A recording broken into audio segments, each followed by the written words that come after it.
Makomborero Mark Madzinga is a pianist, teacher, band director, producer, songwriter, and owner of Destiny Music and Entertainment. Mark believes in creating music from the heart that inspires hope, gives encouragement, and strengthens people's faith. Having experienced loss and grief with the untimely passing of his beloved wife, Mark has had to overcome dark times and show up for the role of a lifetime, being a single father to his baby girl Glory.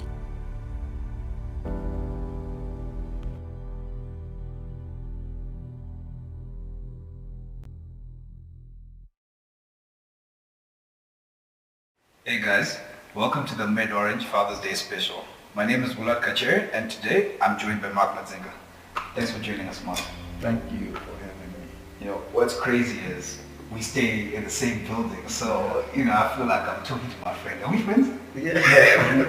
We're friends. Yeah. Alright, so first of all, you are a big deal.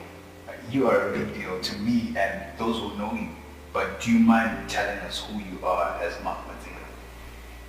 I'm a musician. I make music for a living.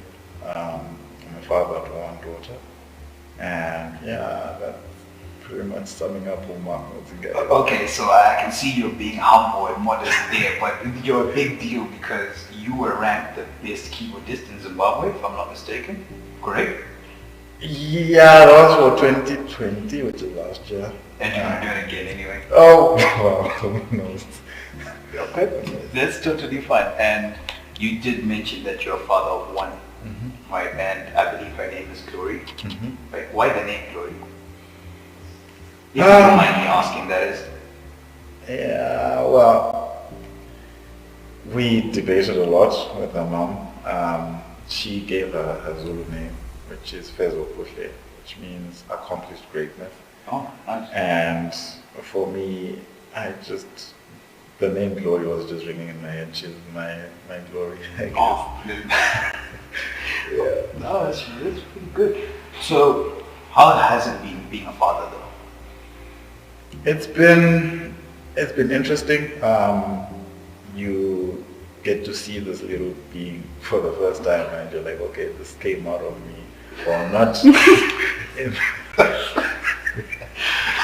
Not in the sense that I actually delivered the baby, but yeah, she's a part of me, and she grows from being the size of a little bottle to being like a whole being with opinions and stuff. So it's a journey. You grow with each stage, just like with school. You graduate from preschool to primary school and high school. It's the same thing with fatherhood. You get to experience her first poop, her first diaper change, the first time she says papa and stuff like that. So there's always something to look forward to each day. She surprises you with each stage. I wonder, what was her first word? I think it was papa, because I do remember that she didn't call mama first. All right. You just gotta put it out yeah, there. It wasn't mama first. Yeah, It's and she's not mama. here to deny or accept, but yeah. Yeah, I guess I was the privileged one. So does that make you Glory's best friend? Because I know that father-daughter connection thing. Do you guys have that going on? It was always there. Her mother was with us for the first 2 years, and for her, she was more the scolding type. She would always scold her for something, and I would always be the one to, spoil her. And give So her good cop, bad cop, but yeah, mom was always bad cop? Yeah, something like that. Well, I'm glad to see you go through it because I know she passed away. Was it 2020? 2019. 2019. Yeah. And you've been strong through it. May her soul rest in peace. But you've been strong through it. And what was that like for Glory? Does she understand what's been going on? Initially, it was a bit of a difficult time for her because she was a very quiet child. She was reserved. She didn't want to be with anyone else except for the two of us and nanny then. So she found it very difficult to understand when her mother had to be hospitalized and she wasn't there. And then whenever she came back, she wasn't strong enough to carry her or to play with her as she would usually do. So she was confused by that.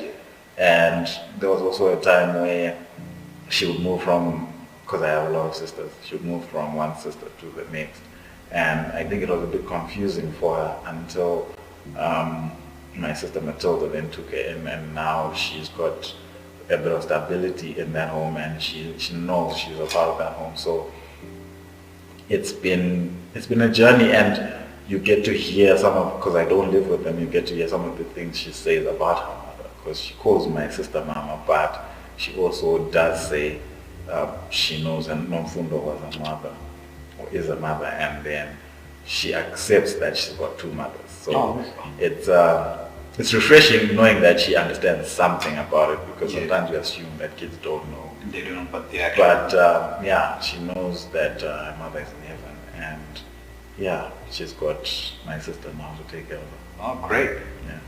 And obviously, you being into music, I'm also into entertainment. I know music can be demanding. Yeah. How have you managed that? You know, just juggling the role between being a dad and, you know, the music and everything else that you do. Like, that must be a lot, because, I mean, you can stay in the studio up until 2, 3 a.m.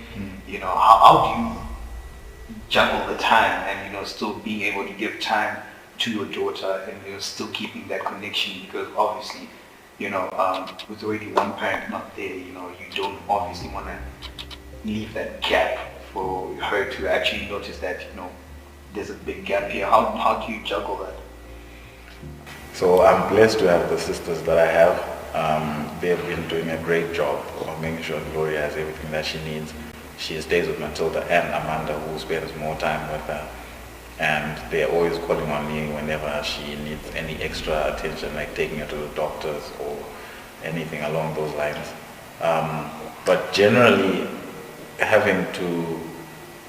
they actually live like 3 k's from where I stay. Oh, okay. So I'm there like a lot. A lot. Yeah, I'm always stopping by or taking her from school and stuff like that. So she knows that I come in and go. There were obviously times during the first couple of months where she would cry every time I'm leaving, so sometimes I'd even wait for her to fall asleep for me to then leave. Yeah. But I think we've kind of transitioned into this routine where she knows I come and go, and then whenever I can take her, I come in and take her. So the balancing has not been too difficult, especially because they are not very far away.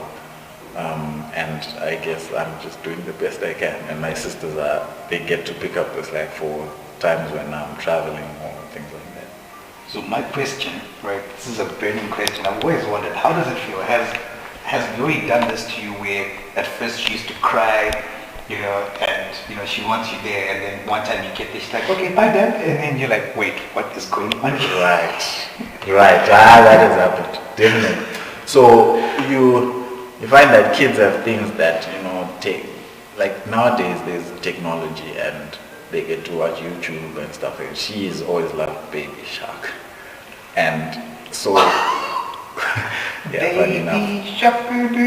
Like when she was 3, she actually said to me, I want a green Baby Shark cake. Uh-oh. And she got her green Baby Shark cake. So yeah, there were times when you would expect that she wants me there. And then you're like saying bye, and then it's like, okay, yeah, bye. See you later. And you're like, can't you notice that I'm going? Like, I'm actually going, and you have to tell her again, bye. See you tomorrow. Like, yeah, bye. So, yeah, that has happened, but I know that I can always see her again. Oh, and my sister blesses me with pictures of her randomly doing something funny, or videos of her dancing and stuff like that. So yeah.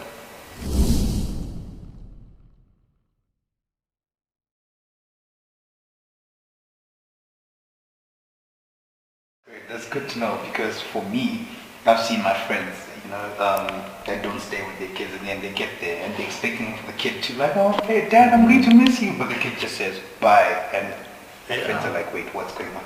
Am I missing my child? Like, what's really going on? But that's cool. So, you know, being a father, you've obviously learned, and you've had to adjust to so many things. What key things have you learned about, you know, just being a father, and how have you implemented, you know? Because in life, a lot of things link. I don't think people actually take time to sit and analyze the situation, but a lot of things actually just come together because being a father and some of the things that you learn from your child, you might even be able to implement them in business or in your day-to-day life to actually, just like even emotional intelligence. You get to, you treat your kid a certain way and you realize, you know what, humans are so delicate, they want to be treated like this. Maybe if I try and treat my employees or some other people this way, it might actually work and better the relationship. So what are the key things that you have learned as, becoming a father, and how have you implemented them in your day-to-day life? So, with kids, there's a lot of delicacies. They're very intricate. It's the little things. And I remember, like, when she was still a bit younger, maybe like 18 months ago, we then noticed with my sister that she actually communicates through touch. She likes intimacy through physical touch. Okay. So sometimes she wouldn't say much. She didn't have a lot of vocab then, but her communication was through touch. So if you want to assure her that everything is fine, you just hold her. Or for her to actually feel comfortable enough to sleep, like whenever I would pick her from school, I would just sit with her and hold her, and then she would just feel enough peace to just, and it happened maybe 80% of the time. So it's things like that where you learn this child wants to be treated this way, and there's been times where, even now, where I forget that she's in the room or something, I'm having a conversation with my sister, and she comes and she mentions something, and I kind of brush it aside. And then 30 minutes later, my sister is letting me know the child is actually now not okay because you ignored her that time. And they have now kind of adjusted to some of the things that are specific to Glory. So now I know when I'm speaking to her, I'm paying attention. I'm listening to whatever she's saying. We have to connect. Even if it doesn't make sense, even if it's something very simple like the neighbor did something, or she was wearing shoes like this or something like that, I pay attention and listen because I know what's coming after my ignorance. Yeah, I'll be in trouble definitely. So I think with kids, it's the little things, and I also then notice, like you're saying, you can implement some of these things even in grown-up situations where if you ignore someone, of course we're now adults, we have to be grown up about it, but connection is an important thing. You have to be able to connect with the person in the same room with you, and you have to acknowledge their presence. Even if it's a child, it's a grown-up, just acknowledge people's presence because they're carrying energy and you're also carrying your own energy, and if you are rejecting them, even if you're not saying it with words, they will notice it. So kids notice things like that. And I'm saying this even remembering when we were still together as a family, even when she was a year old, she could sense the energy in the room. When she noticed that mom is not well, sometimes she'll do something that just eases the tension in the room. So kids are smarter than we think. True. And it just acknowledging their presence, acknowledging even with your own energy, not just with your words, is an important factor. There you have it, guys. Uncle Will just learned something new. I'll have kids soon. Okay. Hopefully. Okay, so who have been your father figure role models, if any? Yeah, so I'm not this person I am by mistake, or I'm not that smart. I'm a product of a lot of good men who have poured themselves out into me. Men I've observed, obviously starting with my own father. He is the only parent I've ever known in my life because my mom passed away when I was 3 months old. Sorry to hear that. No, it's okay. So, yeah, he had to, cover for his wife who was no longer around, and I was still a little child. I was also taken care of by my aunt at her house, and then only moved back in with my dad when I was 5 years old, which he would come through, he would come by and he would do what he's supposed to. He's an old-fashioned man, so his way of showing affection is different from what I would do. But I definitely learnt a lot of strength from him. He's been strong we were 6 kids then, with just a father, 5 older sisters, and I was the last born. So just that situation alone, and him being able to balance everything out and still have a good home, a decent home, and still bring us up in the knowledge of God, and raise us up in a very godly home, and none of us became wild. We all turned out quite all right because of him. And as I grew, I then also became a very church-centered person because of my dad. And then in the church also there were father figures. I always looked up to the pastors of whatever church I was in as a father. And first, initially it was Pastor Kachere, who then passed away. Then I moved to New Life, and Bishop Bismarck became my spiritual father, and he's been for quite a number of years now. I've had the privilege of even traveling with him. So even through that, you have personal conversation with him where he's pouring out himself to you, not just at a pulpit level, but at a personal level. You get access to some of the struggles that he has also faced. And he's more expressive. So unlike my dad, who's like reserved and is bottled in and is like a strong man, Bishop Bismarck is more expressive, and his love is shown through how he even physically hugs kids and things like that. So I learned that side, a more emotionally expressive side from him, and just being able to be there for his own kids and keeping his marriage together. They've been together with Pastor Chichi for close to 4 decades now. Wow. So that's already a great example to try and emulate. So I've always looked up to him, and him and my father have been a great support system even through the loss of my wife.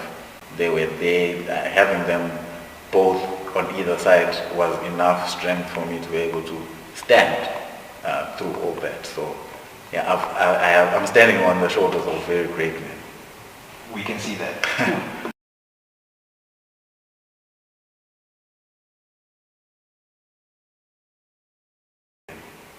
We can see that. That's because I know you personally, obviously. Okay, so now we're at a point where you've grown up and you had fathers. You didn't have your mom, which was unfortunate, but also look how you turned out. So you can definitely be a testimony that it's okay with one parent. It's okay with both parents. And for some people, they've turned out pretty well with no parents at all. But because this is a Father's Day special, what message would you have for those people that don't have their fathers at the moment? Well, one of the things that I have acknowledged is that we have parents, we have siblings, we have family through our biological, you come from a certain family. But we cannot use biology to shut out the love that surrounds us, because there are a lot of people who have been a support system to me without even needing to share the same surname with me. So one of the things that I always say is that embrace the love that is around you. Don't shut love out just because you're not sharing the same name with someone. Because someone might show you fatherly love and never be related to you in any way. They're related to you just by being a human being. We are all part of the human race, and we are connected that way. Whether there's blood connections or not, just like I said, everything is energy. We are all, you are carrying your energy, I'm carrying mine, and us coming together doesn't need a biological stamp to say Will and Mark are related, so they will connect because they're related. No. Love is what connects us. Embrace the love that is around you. Whatever situation you find yourself in, just take it all in. It's good to take in nature, to take in just the sun, appreciate the sun. There's places in the UK where they don't have sun. So appreciate the love that is around, whether it's from a person who's related to you biologically or not. And also return the favor. Love on someone. And this is Father's Day.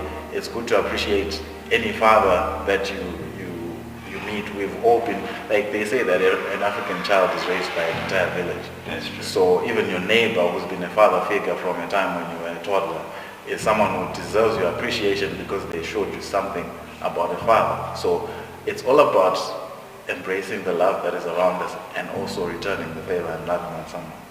You know, with that being said, I remember growing up and my parents saying to the next door neighbors, even to people at church, if you see my son being naughty, discipline him. Yeah. At any point, Yeah. don't be shy, discipline him. I give you full authority. Okay. And I found myself well behaved anyway, because I'm looking around. So I see elder, whoever from church, okay, hey, that's the next door neighbor. So, you know, it does really take an entire village to raise a child. Do you think society is doing enough to raise good fathers? It's a hard one, eh? It's a tough one. I do acknowledge that the Institute of Family has been broken down in the best way possible. There's like an agenda to break down the unit of family.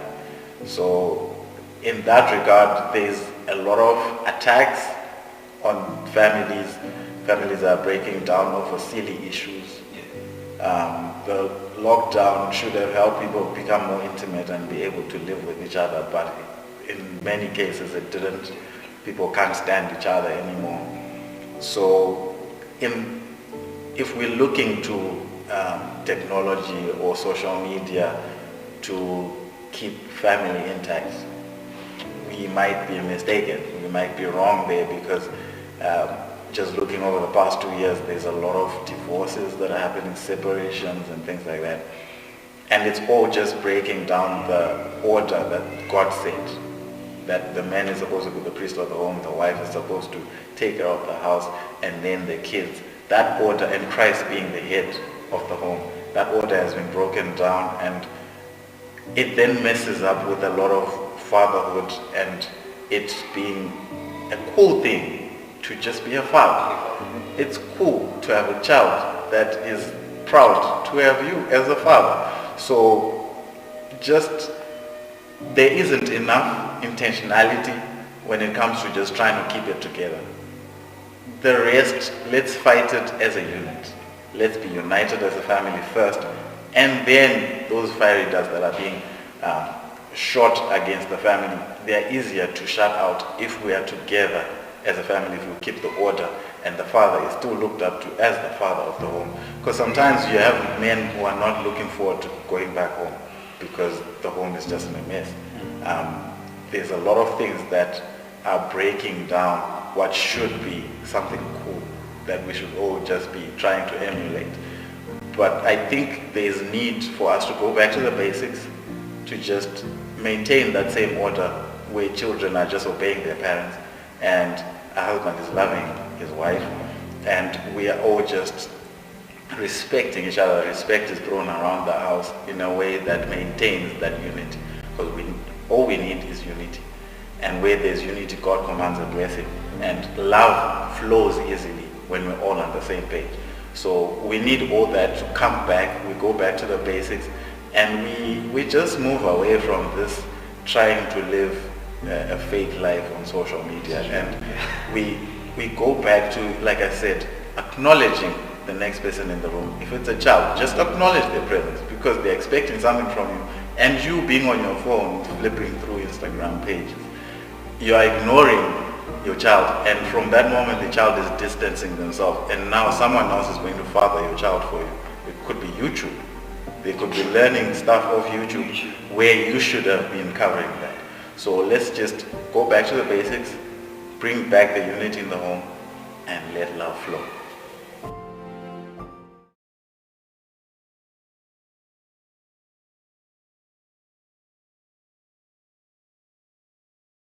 So together everyone achieves more. That's what they used to tell us. And the great thing about this is our theme is stronger together. Talking about being together, a legacy is not built by one person. Most fathers think that they are the ones that have to spearhead the legacy, but if it's in the name, then it's a team effort. So with the respect and love in everything, we can really, build a legacy together. But most fathers will go out and they work. Nowadays they call it grind, and then kind of neglect their kids, neglect their wife. How have you managed to, build a legacy? Because I know for a fact, in a couple of years' time, if we had Oscars here in Zimbabwe, you would be pulling out one. But how do you balance that? Building a legacy for glory. Because I know for a fact that's something that, for me, that's something I want to do. Because my mentor always used to tell me that legacy stands for let every generation after celebrate you. And obviously, which is something that you are working towards. How are you balancing that, the legacy part of everything of being a dad? Okay, so before, because we were a team with my wife, I didn't have to overly worry about what I was doing in the moment in terms of legacy for glory, because I knew that we were together working towards something as a family to live for our kids. But then now, when I say this, I'm talking about even the music I was doing. I was more concerned about providing or trying to, grind, like you're saying. That was definitely my focus. And like you said, it's so easy to get so caught up with trying to provide for your family that you forget and neglect the same people you're trying to provide for. And you also forget that they could actually help you in whatever you're doing. You could do it together. So I had a bit of a separation between our legacy as a family, which is what I was trying to grind to provide for, and forgetting that what I'm gifted in is music, and we could all just participate together and create a legacy within that. So that's why now, like everything that I'm doing, whether the album that I'm working on, which is almost ready, it's all about my family, it's all about the legacy, it's all about what the name, the generations that are going to come after me, they will know that we had a grandmother who passed away and our grandfather did an album for her, and it also included glory. So that's what I'm thinking about now, whether it's my the record label that I run or whatever else that I'm doing. I'm thinking of how my child is involved. Is there a trust fund that we're setting up for this child that has stake in these organizations that I'm involved in?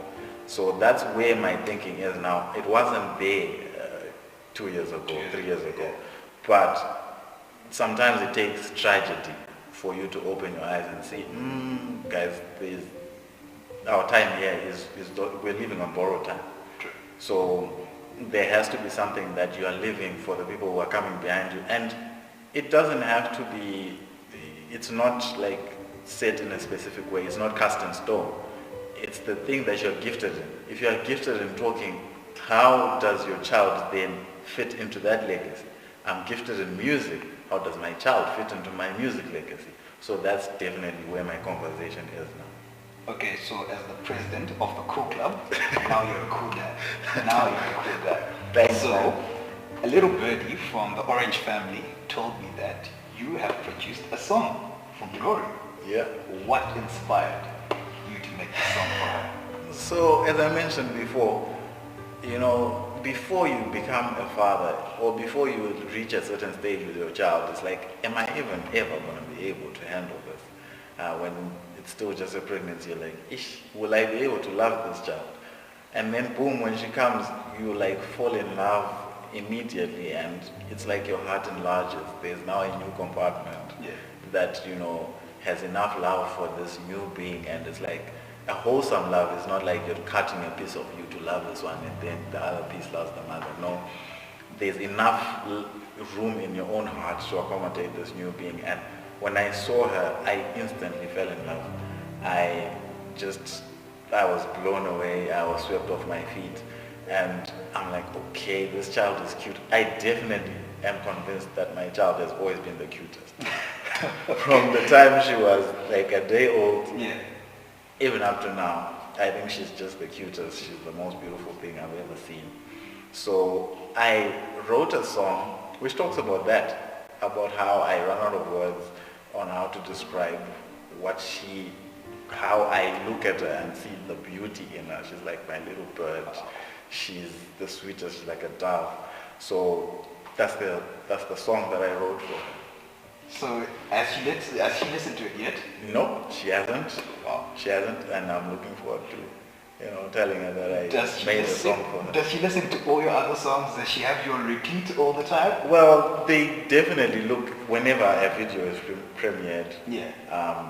They definitely watch it. Even when she was still like a year old, she would watch some of my stuff with, for example, Zim Praise, Janet Manyo, whenever we are being beamed on TV and stuff like that. And then she would remind her, that's your papa. That's your papa. And she would obviously be very excited. And so right now, I can't wait to now introduce her to this song, which I wrote for her.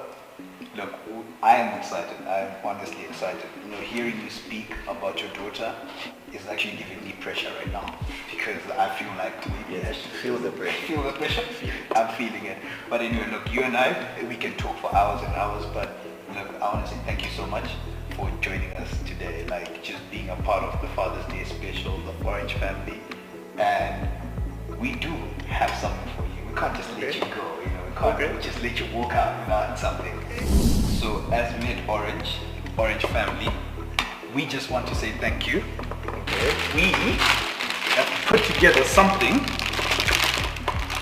I'm coming tomorrow this. But anyway, we've just put together something to say thank you so much for joining us. Thank you so much for just being here, sharing your story, and just being open and honest and real, which is what we are about. And we look forward to listening to your song, and you, Glory, your whole family, and us as MedOrange, we definitely will be stronger together. So thank you. Wow. Okay. Yeah, you're blown away. I'm blown away. This is great. Now, thank MedOrange. Anyway, guys, thank you so much for joining us. I'm Willard Kachere. We were with Madzinga. Happy Father's Day to you guys.